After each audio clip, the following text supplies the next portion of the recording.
Isaiah 16, 2009. An unbelievable, record-shattering, once-in-a-generation movement is about to take place at the World Athletics Championship in Berlin, Germany. A young Jamaican, Usain Bolt, is about to set the 100-meter world record at 9.58 seconds. This means his average speed is 10.44 meters per second. It simply means for every second, he moves a distance of 10.44 meters. To put things in perspective, this ruler right here is 1 meter.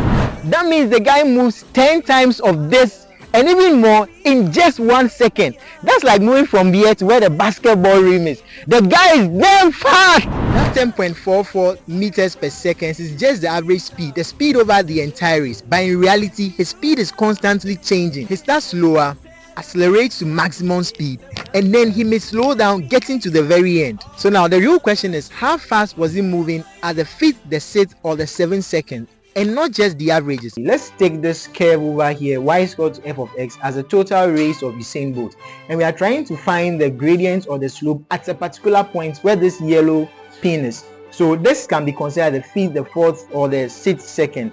It will be very difficult finding the change at this exact point, but you can find the change or the gradient of the secant line, the line joining 2 points on a curve.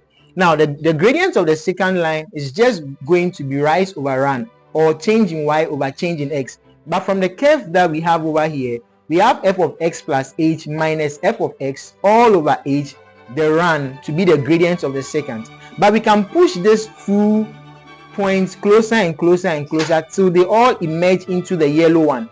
That would mean that we will find limits of the same gradient of the secant as h is approaching 0. The of the tangent will be able to give us the derivative at that particular point where the yellow needle is. And this idea is everywhere in real life.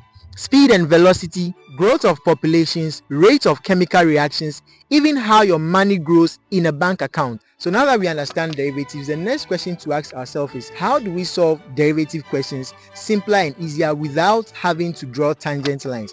So make sure you follow so that you don't miss out on the next video we are going to show. See you guys in the next episode. Bye.